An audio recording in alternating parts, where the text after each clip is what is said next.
All right, well, welcome everybody. Thank you all for coming. We are very honored. I'm Josh Baer. Welcome to Capital Factory, and we're very honored today to have Mayor Steve Adler here with us to talk about TNCs, transportation networking companies, and short-term rentals, and the sharing economy, and what that means for Austin. It's obviously been something that's been a big topic for a long time now, for I'd say a few years. Was it did it launch last South by? Was that when stuff kicked off? Anybody remember? Was that when I think it was last South by, so it's been about a year, I guess.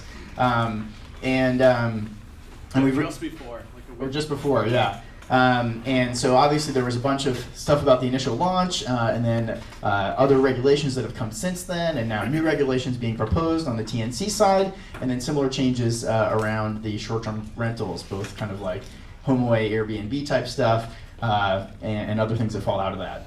And so we're so fortunate, I think, that Mayor Adler, really wants to hear what we all have to say, and opens up to a dialogue like this. And certainly one of the roles we want Capital Factory to play is being a place where both the technology community and the greater entrepreneurial community comes together, and also where our elected officials come to connect with you and hear from that. So we're really glad to be the place where that happens and to have him here today. And then we also have Josh Jones-Dilworth here. Josh is a good friend of mine. He actually helped me launch my last company, Other Inbox. That was when I met him here in Austin. I think we were both kind of new to Austin, and we're working on it together. That was a lot of fun. And since then, he now works with many different companies here in Austin and all over the world to help them launch their products. He's here today to moderate the discussion and kind of help facilitate things here with the mayor. So thank you, Josh. Thank you, Mayor Adler. And I'll pass it off to you guys. I just pass it off to the mayor for your initial remarks. Josh, thanks a lot for the opportunity to be here. Thanks everybody for coming. I am interested in hearing what people say. I'm interested in having the opportunity to go back and forth. I like this space. And I like these people. My youngest, with apologies to Capital Factory, my daughter, a recent graduate of Techstars, is monetizing her startup right now in New York. Just went through her first funding round. 10 employees, an office in Manhattan. 24. She's doing good. I am a believer in disruptive technologies, and I said that all through the campaign. It's interesting, I was with Mayor de Blasio at dinner just a couple days before he announced that he thought that Uber should be regulated to a degree that Uber would leave in New York. It lasted about 3 days for him. And I was at dinner with him and we were talking back and forth on that. They have a very strong taxi lobby in New York. The issues really weren't very well developed. At the end of our conversation, he accused me of calling him a Luddite, which I had not done. He was concerned Them's about fighting words in Texas, right? He was concerned about loss of jobs, which I think is an important consideration for anyone who's helping to run a city. I pointed out that there used to be a lot of furriers in New York, and there weren't that many now, taking care of horseshoes and that kind of stuff.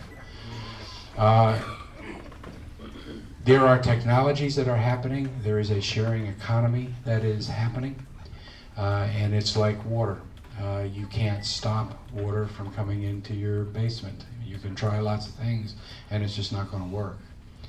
At the same time, cities have responsibilities for public safety and for other issues with respect to the people that live in their city. And as with all things I learned in this job, there are very few things that are totally black and totally white. There are competing interests and competing values. There are competing needs. And with respect to all of these things, we need to figure out that place that enables the community to be able to move forward, to take fullest advantage of the opportunities and power that come with new technologies, but to do it in a way that brings a community together. My hope is, and we can talk about the details and what my hope is with respect to the vote that we have on Thursday, with respect to TNCs. I start with the premise that,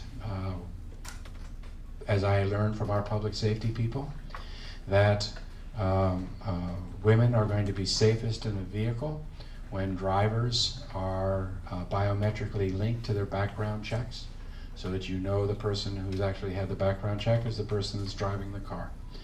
If you don't have a biometric connection, there is a hole, there is a gap in knowing the person driving the car when you sit down is the person that was investigated. There is a safety plus associated with having fingerprinting. On the other side of that equation, if we have TNC network operating in a city, it is a safer city because it decreases the number of people who are driving while impaired. We have a safety issue on both sides of that equation, and I am resisting as best as I can the suggestion that I have to choose between which safety concern is more important to me. And my hope is that this council will be able to find a way to move forward constructively. Thank you. That was really good. Okay, real quick, raise your hand if you would self-characterize as being up to speed on all the terms and the terminology and what's happening this week. Like, be honest. Raise your hand if you're really up to speed on this stuff. Okay, cool. That's really useful. And raise your hand if you're like, you have no idea, but you're just interested. Be honest. We won't judge you. Okay, that's really good. That's really great. I have a question I back think there were here. some missing hands. There were some missing hands, yeah. Those in between. You can be in between. That's cool. Yeah, if you're in between. No, that's good. I mean, that makes me happy. I have some questions that I can draw on, but this is about you. So I'm going to ask one or two to kind of get the crowd warmed up, and then I'll start taking questions. So you have a few minutes to come up with your own. I think I have an extra wireless mic around here, so I'll come around and hand the mic to you. Okay? Sound good? Great. I think that the first thing that I want to ask you, Mayor Adler, is you spoke very astutely, I thought, about the choice and your resistance in the sense that you don't think there has to be a choice, or there may not have to be a choice. And I think that I speak for a lot of this community when I say that we're worried that Austin's reputation as a place for innovation that's welcoming of initiatives like self-driving cars and maybe drone delivery. We lost the Tesla plant, but we're doing pretty good. Fiber. And we're also really progressive on social issues, social innovation, income inequality, homelessness. We look pretty good, and we're really proud of that. And I think we're worried that we're going to go back a few steps when it comes to the sharing economy. And we're also worried that the sharing economy is in only maybe its third or its fourth inning. And this is going to continue for a while. So, I'm of the opinion that we can set a precedent nationally and that other cities are looking to us. But I wonder if you could say a little bit more about what you think that precedent might be and how you're advising the council to achieve a compromise that isn't just the middle place between two big special interests, and rather something innovative as Austin itself.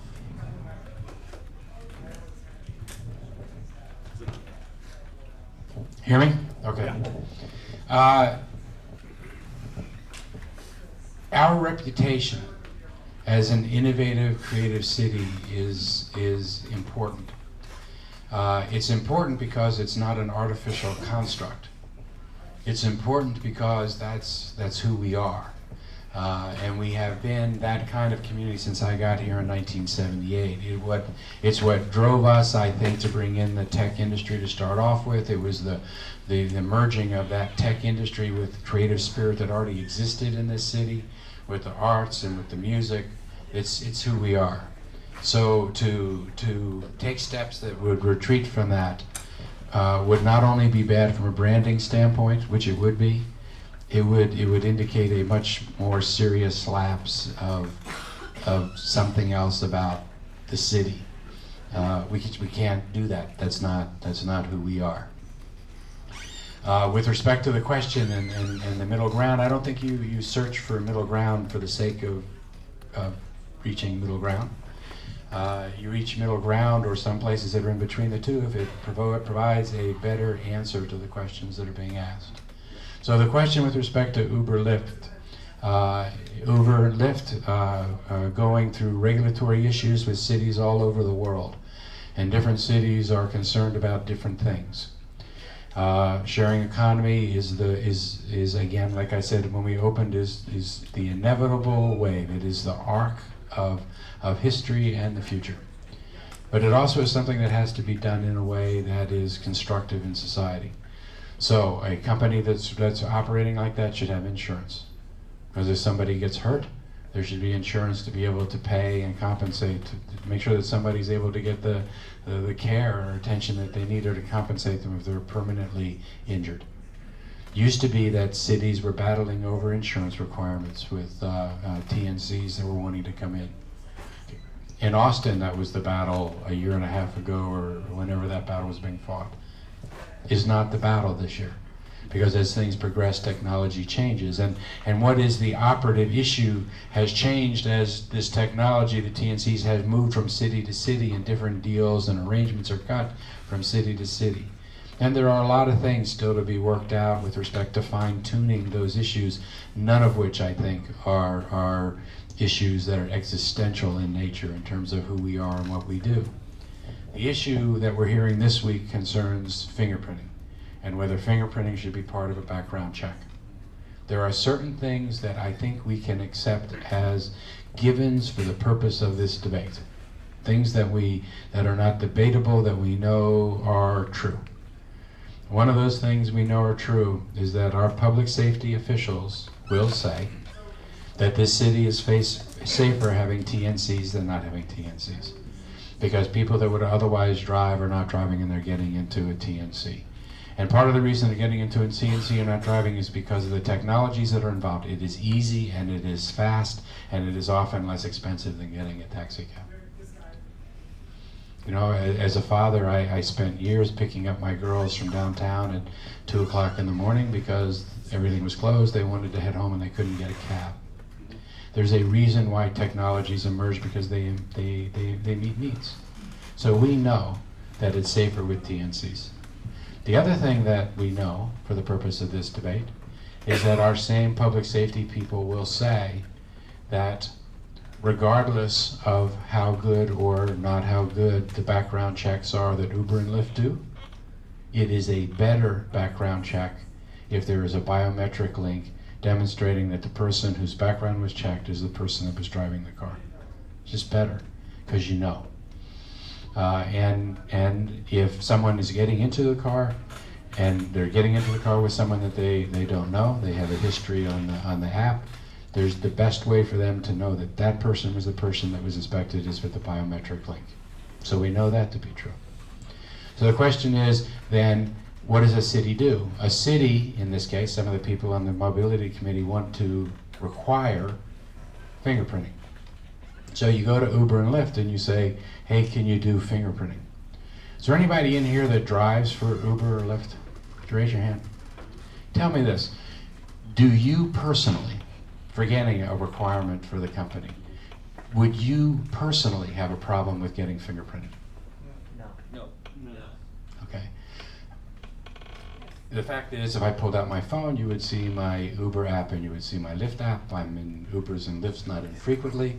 I have yet to run into a driver that will tell me that they would have a problem getting fingerprinted. I would. One. The numbers are greatly skewed. Even if there are some who have gotten into an Uber Lyft, but I would say anecdotally that 90% or more would be fine doing that. So you go to Uber and Lyft and you say, tell me what the problem is of getting fingerprinted in the system. And when you hear about the business model, it's talking about friction associated with doing that and bringing on onboarding drivers. I'm willing to accept that that is true. I'm willing to accept that from a business model perspective, that's not something that works for those TNCs. And I also resist the urge of a government coming in and trying to suggest to any company what its business model should be or how it's supposed to work. But I also think that it's okay for a city to say, we would prefer our drivers to be fingerprinted than not fingerprinted. And in fact, most of the drivers that I talk to are willing to get fingerprinted. I would like for us to be able to say in our community that if a driver is willing to get fingerprinted, we're going to incent that behavior. We're going to, as you would in any kind of technology challenge or hackathon, when you establish what the criteria are that you want to get done, I think it is okay for a city to say, we would like to have TNC options in our city that require, I would like to have TNCs in our city whose drivers undergo that background check. And then a consumer can decide to choose that or not choose that. And I think there are things that a city can do to incent riders and drivers and companies to do that. And I hope that that's the direction that we go. And then any company that said, we don't want to play and we're not going to require our drivers are absolutely free to do that. Okay, cool. So you said two things I haven't heard you say before, and then I want to ask a follow-up question, then I can tell people are like squirming in their seat and ready to go. So one is, the first thing you said that I never heard you say before, or at least I think you suggested, was that the resolutions that are under review this week are perhaps only part of a longer conversation we're going to have, and that this week isn't a be-all, end-all. Am I fair to take you at that? That this is part of an ongoing negotiation? The resolution is before the City Council. Is proposed by the Mobility Committee to require fingerprinting. It requires it to be passed on second reading and third reading. If it gets passed on second and third reading in that form on Thursday, then that regulation is adopted. There could be amendments to that resolution as proposed by the Mobility Committee that get approved on second and third reading. It could be that it gets approved on second reading only and not third reading. If it doesn't get approved on third reading, then it's going to come back on January 27th or 28th. So whether or not the conversation ends on Thursday or not depends on how the council votes. Got it. And then the second thing, is this idea of voluntary fingerprinting, which I think is interesting. Uber, of course, has said, if you pass fingerprinting, we're gone. And there's a question as to how serious they are about that. I think Uber representatives in the audience would insist that they're very serious about that, but it remains to be seen. Do you have an We can opinion? look at other cities, right? Yeah. This is not the first place that's happened. This is not the first place that's happened. So I guess I have a two-part question. Number one, if Uber leaves, well, do you think Uber will leave, number one, if they call our bluff or we call theirs? And number two, if they do leave, how do you think we can fill the gap suddenly we'll have on Friday morning, well, not really Friday morning, but we'll have between the supply and demand? Like, what will happen? That's a lot of our capacity that goes offline real quick. Virtually all of it between Uber and Lyft. Uber has pulled out of cities that require fingerprinting, other than Houston, where they operate with fingerprinting, and New York, where they operate with fingerprinting, but with a limited option for vehicle option. But New York and Houston, they both operate. If we were to require fingerprinting and pass that on Thursday, I think there is a significant risk that Uber and Lyft would leave. Although no one could know that for sure, I think there is a significant risk. And your last question was, how would we replace them on Friday? And the answer, we would not. So in my mind, a vote to require fingerprinting on Thursday leads to a substantial risk that we don't have TMCs that are operating. And to me, that's not a good choice. Great. Okay, I'm going to open it up to, that does not sound the best. I'm going to open it up to questions. Raise your hand if you feel really passionate about a question. You, sir, there. Can you come forward, because I have this bad, creaky mic, and I'll switch it up in a second, but you got to just suck it up with this one first. There you go. Thank you. Okay, thank you. In terms of addressing the, sounds like what I'm gathering is the safety issue seems to be primary. I'm not sure who's posing that question, but there's an issue about safety. I do believe Austin's very progressive in prestige and demographics and all that the ride-sharing companies supply the audience with different levels of service. That's notwithstanding, the taxi companies can't compete with that. I would like to, I guess, pose the question, if it was going to be voluntary for a customer, and I as an Uber driver have used it as a customer as well, And I didn't have any concern about my safety when I made that request. And I would have to put forth that all the customers that have been using these platforms also are requiring more in-depth background checks, fingerprinting, and if they wanted that, then they would have sat idly by until that was in place from the get-go. But I think if a customer is fearful about the biometrics and a for sure thing, then let those customers decide that, and they'll get those Uber or Lyft drivers perhaps that opt into that system. And if they don't care about it, let business remain, because it's all about choices. So the question is there really customer demand for an opt-in, I think, right? And if there was customer demand for that level of biometric safety, it would have been expressed one way or another already. I answer that question two different ways. The first is to say that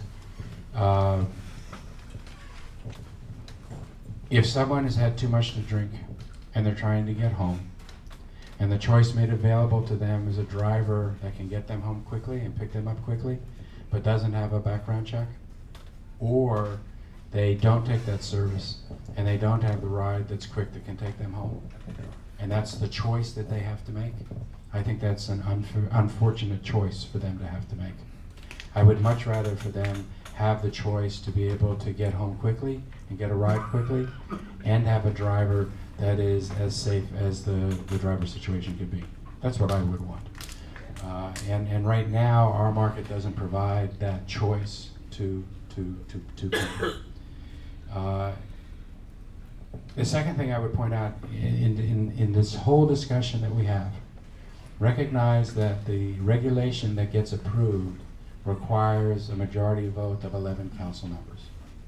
I mean, if I were king and could make all the decisions, I guarantee you that all the decisions that the council make would not be the same as the ones that they've made. There are disparate views on our city council, more disparate this year probably than in past years ever. So part of what we're looking for is a solution that will in fact garner 6 votes. And that is part of the equation as well. Good question. Okay, so Josh Baer has an innovation where he will run around the room and give you the microphone. Wherever you tell me. So someone in the back for sure. You, sir, with the tie, the red tie. And just watch Josh walk and run, and thank you. Test. Good evening. I'm glad to be here. I'm actually a new Uber driver. I've been driving for about 3 weeks currently, and I just thought I'd tell everybody a little bit about why I'm driving. And I'm not sure, I suppose there's probably various reasons why different people drive. My grandfather was killed in an alcohol-related accident, so it's something I'm very passionate about. I think it's wise to have a discussion on it. I started driving to support, I have a friend that passed away, he had leukemia, has 5 children. That were left behind. The proceeds of what I make all goes to his wife and children. I guess I would definitely, I think it's wise to have a discussion regarding this issue. But I also would like to ask, I understand that council members are probably not present today, but if any of them would feel comfortable voting to push something like Uber or Lyft out of Austin, if they would please come take a ride in my car. I've had, out of the last 105 reviews, I've had 105 5-star reviews. So I love what I do, and I think that ride sharing is the way of the future.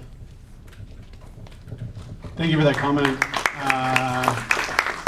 I don't think there's a question in there, but Ed, okay, so Josh Baer's passed off his duty to a minion, and that's cool. The minion, raise your hand, thank you.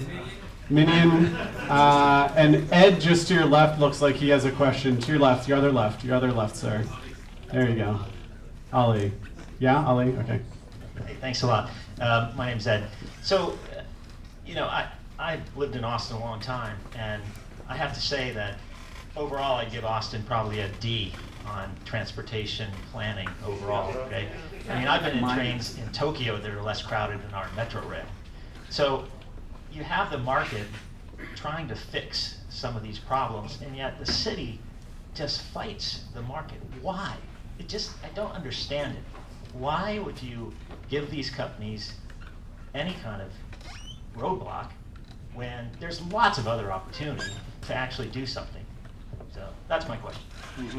That's a good question. I think that's pretty representative of how a lot of people feel, so let's hear the answer. I would start off by saying that what's happening right now in the city of Austin is a debate. So we have a discussion. But there hasn't been a vote of the city council yet to restrict or kick out Uber and Lyft. Hasn't happened. We have a discussion, and there's a debate. And there are issues that are going back and forth.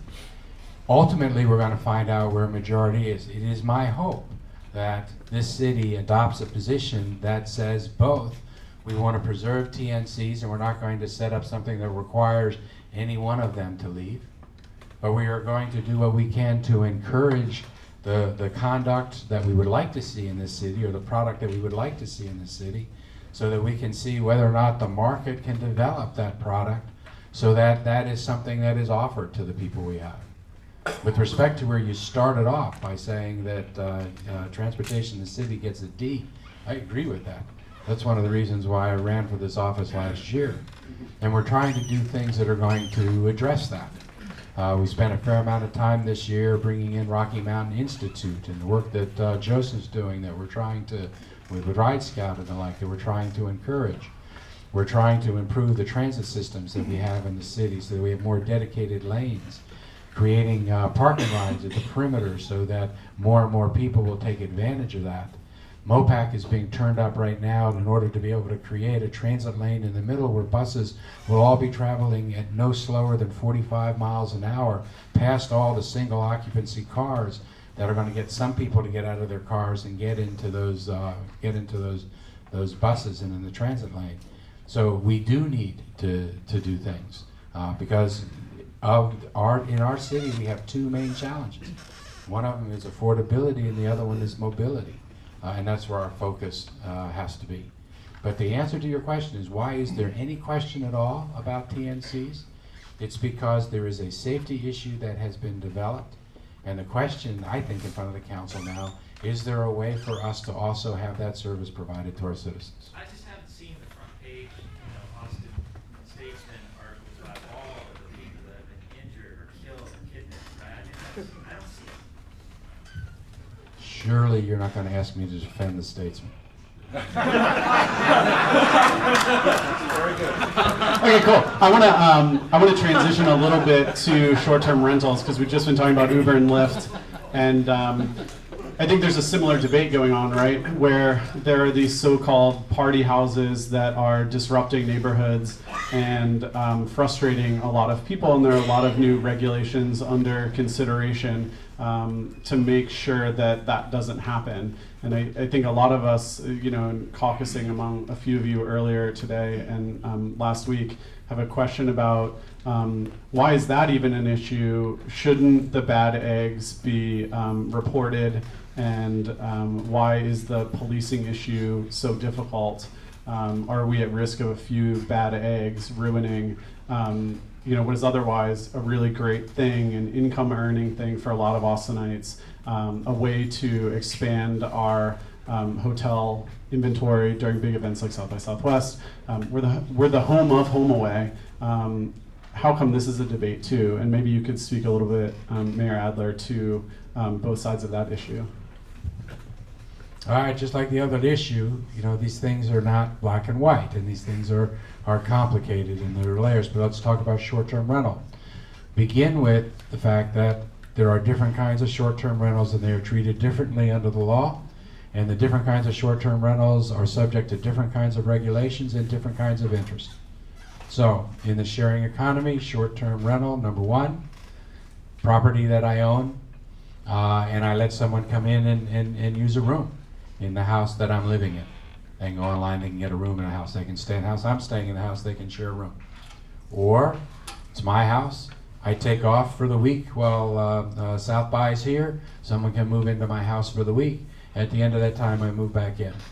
That kind of short-term rental, where somebody is making available their space where they live, is called a short-term type 1 rental. there is very little restriction or requirement with respect to the short-term type 1 rentals. The things that are coming before the city council in terms of, there's been proposed by a council member to stop or restrict or to phase out short-term rentals do not concern the short-term rental type 1. Doesn't concern that. Now there's another kind of short-term rental. Short-term rental number 2, type 2. That's a short-term rental where somebody goes in and they buy a home in the middle of a neighborhood, or they buy 20 homes in a neighborhood, and they rent out those homes all year long. There is no one that lives in that home. They're just homes that they rent out. In a very real respect, those homes are kind of like a hotel, where they rent out the rooms all the time, or a boarding house, where they rent out rooms all the time. Now we have rules in our city that say these are the rules that concern how you operate a hotel and how that works. These are the rules that concern a boarding house. So the question is, when someone goes and buys 20 homes, doesn't live in them, buys them for the purpose of renting them out, is that a home or is that a hotel? Which is it? Hotel. Because it's treated differently under the law. Right now, those short-term rental type 2s are not treated like hotels. They're treated like homes. They're treated like the short-term type 1s.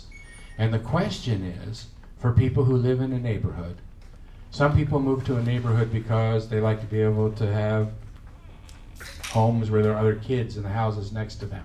Or when they need some sugar, they know the person next door when they go to. To them, the feeling and character of their neighborhood, moving into a neighborhood, is different if they actually know who their neighbors are than if they're on a street and they're surrounded by short-term rental type 2s and people are moving in and out all the time. People who don't live there, that don't have the same investment in their neighborhood. I think there is a legitimate reason to treat short-term rental type 1s different than short-term rental type 2s. I have not taken the position that short-term rental type 2s need to be treated like hotels, because I think there still is an element there in the neighborhood. But I think there are things we can do. One is to ensure that, hey, we're not going to let 20 of those on the same street so that they're surrounding a property owner. We're not going to let them, in essence, cluster in a neighborhood so that the predominant characteristic in the neighborhood is still the residential home. Somebody that owns it, or they're renting it, but they live there. Then I think that that's an appropriate thing to do. I think that somebody who lives in the home year-round is less likely to have a party that goes till 4 o'clock in the morning than somebody who's just there for the weekend. So I think that it's okay, when you're looking at short-term rental type 2s, to put some kind of governance on how late a party can go or how much it can be outside. My concern is also that the bad actors are going to be dictating what happens in policy, and that the council will overreact to the bad actors rather than addressing those problems. And what I said to the council with the resolution that I proposed, the compromise I proposed several months ago, was the 85% rule, which was to say we can adopt regulations that are going to capture most of the bad actors, but they're not going to capture them all. We'll capture 85% of them. But if we went ahead and tried to adopt rules that would capture the last 15%, then we're going to be capturing too many good actors. And I want a compromise that allows 85% of the good actors to continue doing what they're doing, recognizing that I might actually lose 15% of the good actors that I don't want to catch the same way. And what I urge the council to find is that 85% rule place. And most of the things that are being considered by council, I think, fit within that framework. Still allow STRs to continue, both type 1s and type 2, still allow for the sharing economy. I think it's an appropriate compromise, given, again, that when STRs come up, and it's set for the agenda this week, but I think it will also come back on January 28th and not be decided this week. There are some people that are pushing for greater bans, preserving STR type 1s, but saying that STR type 2s are not something that belongs in the middle of a residential area. So that debate will happen before council. So the issue of council keeps coming up, and I think you're fabulous, and you've moved really fast on a lot of issues in your first year in office, and I think you're going to be commended for that. And I have the perception that council is like struggling to keep up and is a little bit off the pace. Tell me that I'm wrong about that. You know, it's a new system. It's a new council. It is incredibly rare that you have a city council where 10 of 11 people on the council have never been on council before. Usually there's staggered terms. 2 or 3 people are coming off. One of them gets reelected. You have a new person. So in any given year, you have 1 or 2 new people. We have 10 of 11 people are brand new on the city council. In not only that, but we were changing the form of government. We went from where everyone was elected at large by the entire city to having districts for the very first time, which meant that we have somebody who represents the east side of Boston, immediately on the other side of I-35. We have somebody who represents constituencies that are nothing but the northwest part of the city of Austin. We have never had the diversity or divergent views that are on the council. Most cities, if you look at what happened to them when they make that transition to that government, lose the next 2 to 4 years. They just lose them because the council can't make decisions. They can't make decisions. They devolve into a ward politics system where people are voting for things in other people's district, not because it's good policy for the entire city, but because it enables them to deliver something to their constituent in their corner of the city. We have not done that. And the fact that we have not done that, I think, is remarkable and is one of the reasons that I ran, because I saw that as a real potential problem, and I thought that I could help with that. And I think that is great and wonderful, but what it also means is we have built into the system a lot of time where we're in each other's face, not making decisions, but learning about each other and understanding where we each come from and something about your families. It's just harder to treat people badly when you know them better. I think we have done great things. I think we've moved forward to accomplish a lot of things, but it's not always a straight line that we move on.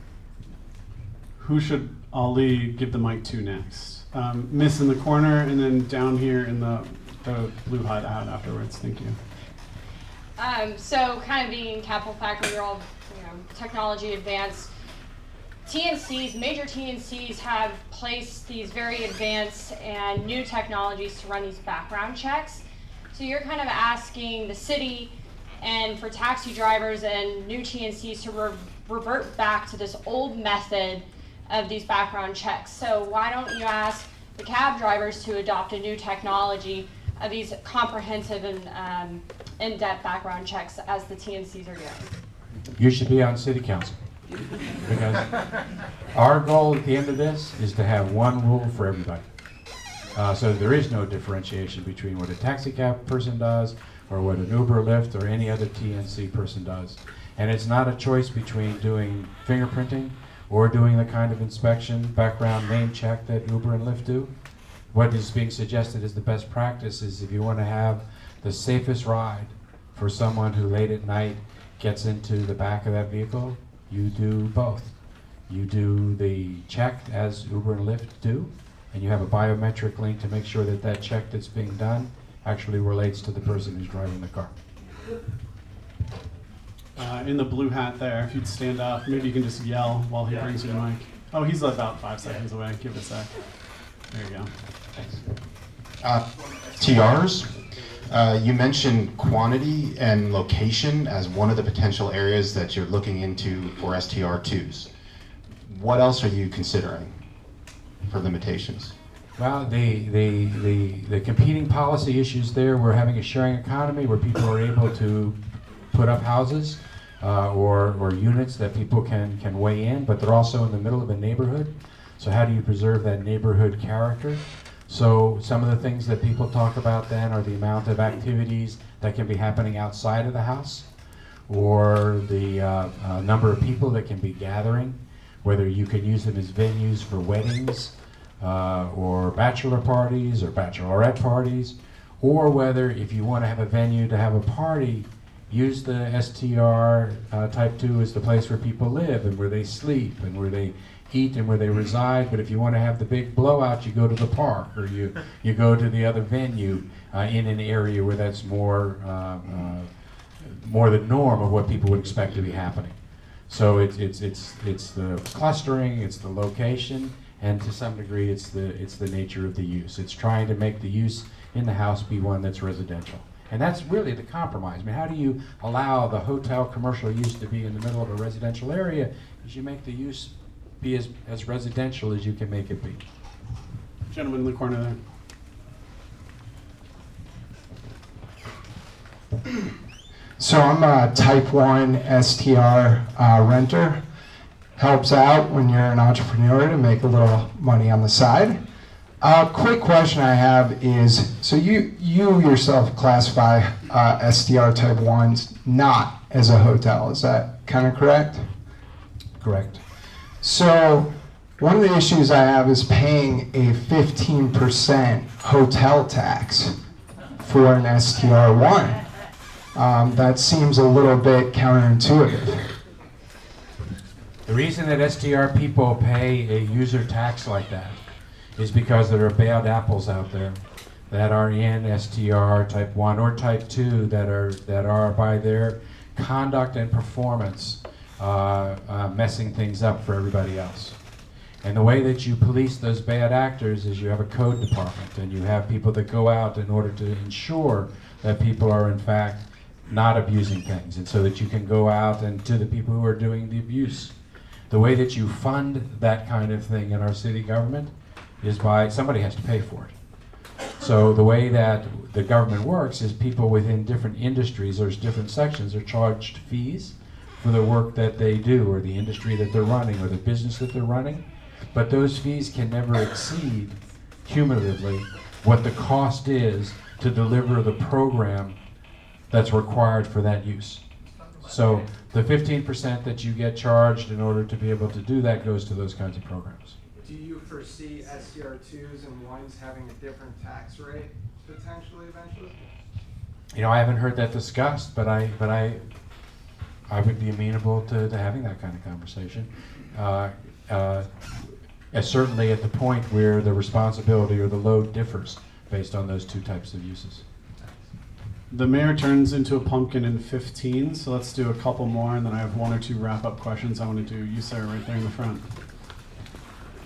My question would be, is on STR2s, what do you think the end game is? The opposition has been pretty strong. Every week it seems something else is going to change. Is it your prediction that STR2s will ultimately be outlawed one day? You know, when we went through the way that the council makes its decisions, is a resolution comes forward to say, we as a council ask the manager and the staff to develop an ordinance that does this, and we debate what this is. And then having passed something, then it goes away, and the staff develops an ordinance to effect what it was that we said should be done.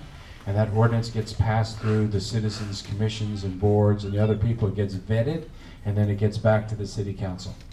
The last time this issue was in front of the city council and we were directing the staff as to what we wanted to have happen, it did not include a prohibition to STR2s.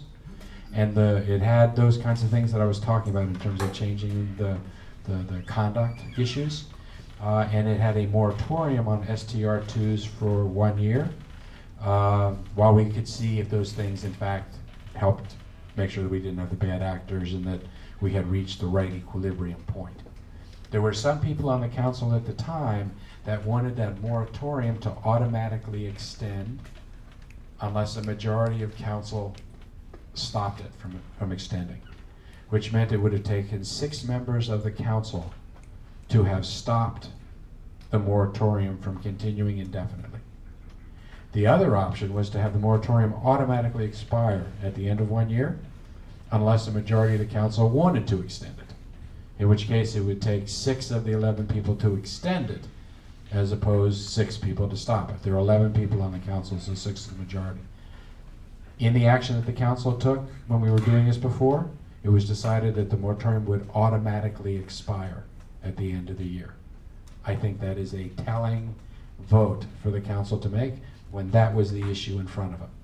It was also a 6-5 vote, I think, by the way, on that issue. Now, does that 6-5 vote still hold as this now comes back after having gone to the boards and commission? I don't know the answer to that. We'll know that the fourth week in January. It's going to be close. But going forward in the future, you don't see this as the end game is to actually prohibit them in the future? Totally. There are some people on the council that would like to have a amortization period where we say no more STR type 2s, and if you're operating an STR type 2, you can continue to do it for a period of 6, 8, 10 years, and then they phase out. Probably there are, and the number of people on the council that would vote for that, I don't know.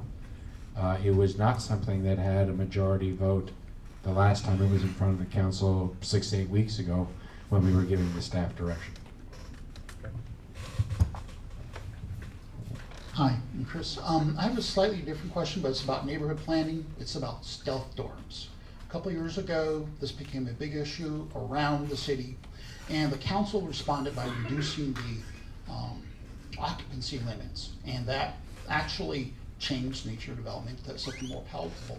But it was only for 2 years. What is the city's position on stealth dorms at this time? You know, the stealth dorm issue hasn't come up in front of this council, so I have not studied that issue the way I would need to if it came up. But my understanding is, I mean, I don't, so the answer is I don't know. It has not come in front of this council, so there's no position change that this council has done or started.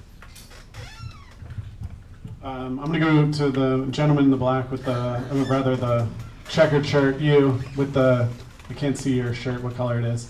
Is it black checkered? Yeah. Yeah, you.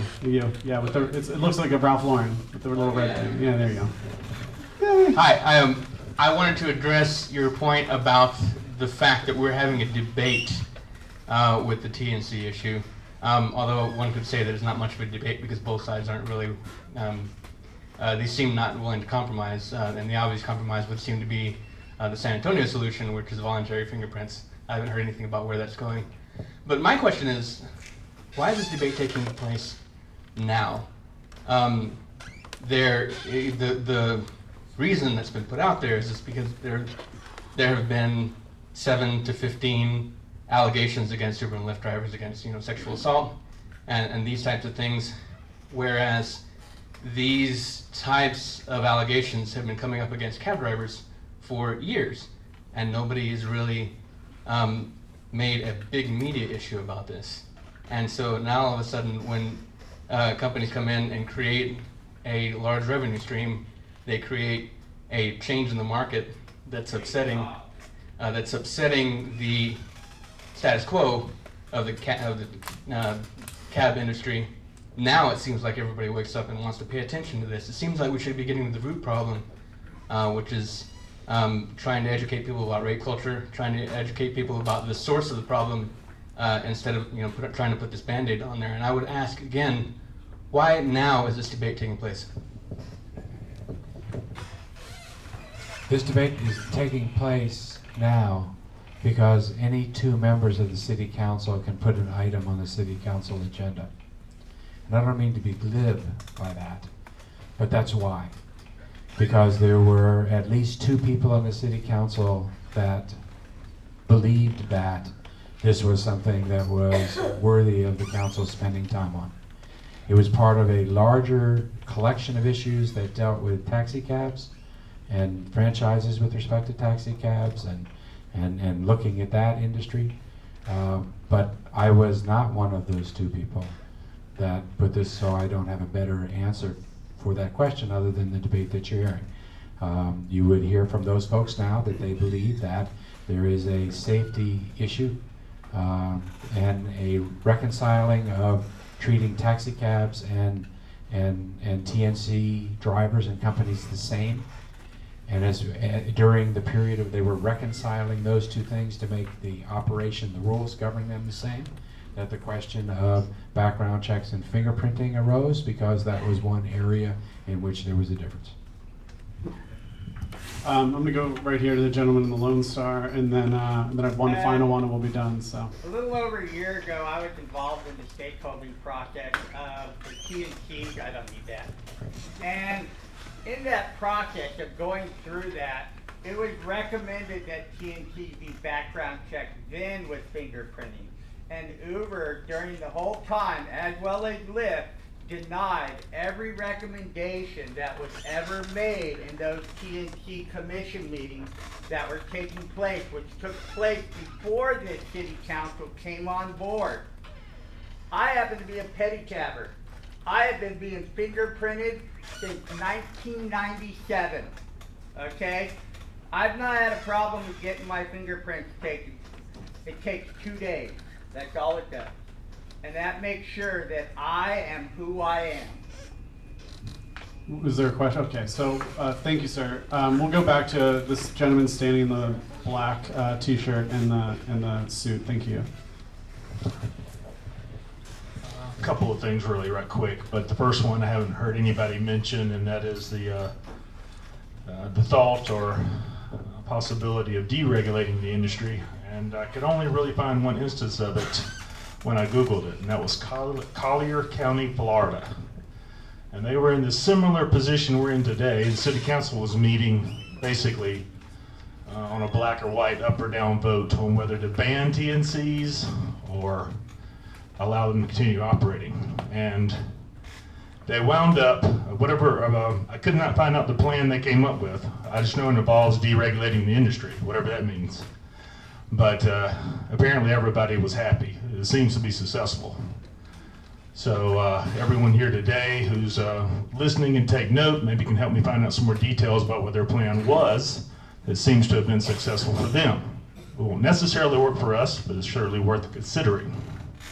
Have we looked into, I mean, has it been thought about whether a full deregulation is even on the table? Has that even been discussed?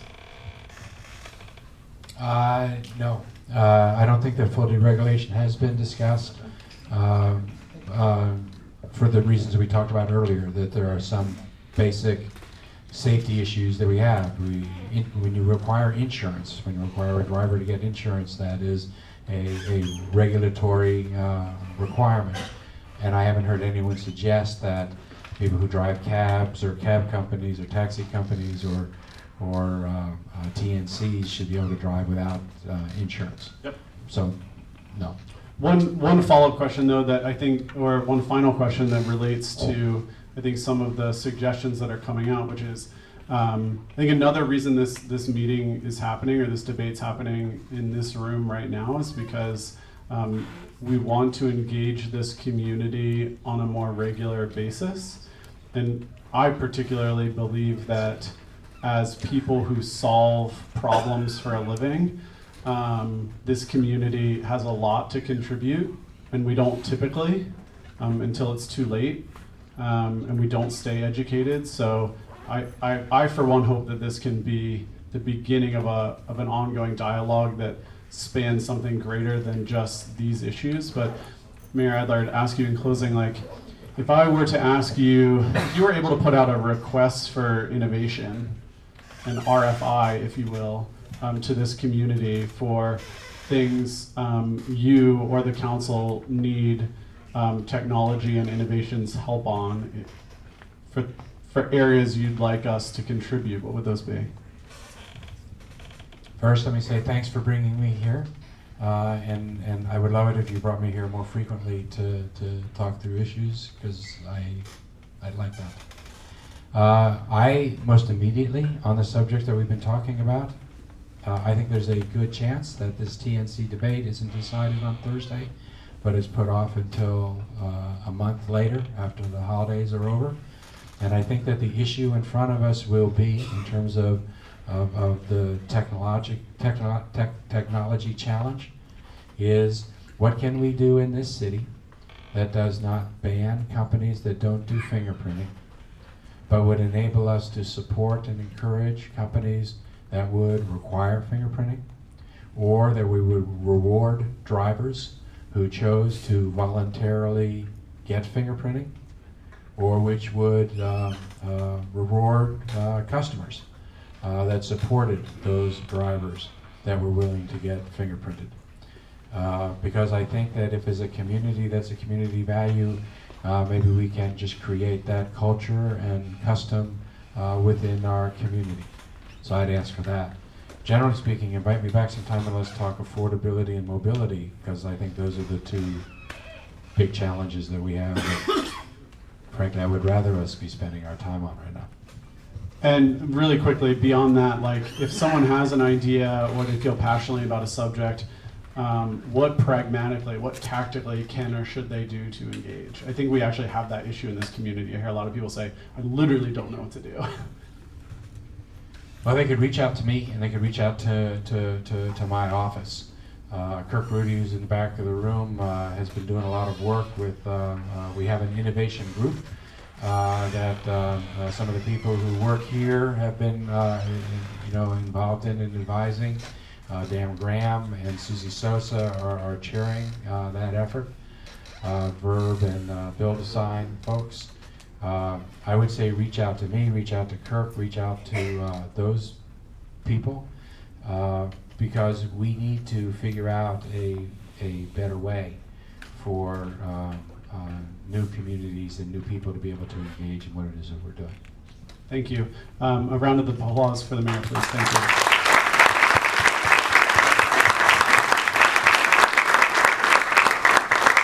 Yeah, I'd just really like to thank both Josh Dilworth and Mayor Adler for coming in here today. Also want to recognize we have a lot of other people that joined us tonight. Joseph Kopser from Ride Scout, obviously, major driver behind a lot of the transportation and other issues having here. I know Ed Cargo from Yellow Cabs here, and is always part of the discussion, and I've always appreciated his feedback. I know we have Uber and Lyft here both, so thank you for everybody for coming out. Mayor Adler, we will definitely take you up on your offer to come out here again. As you can see, it filled up the room. So thank you all.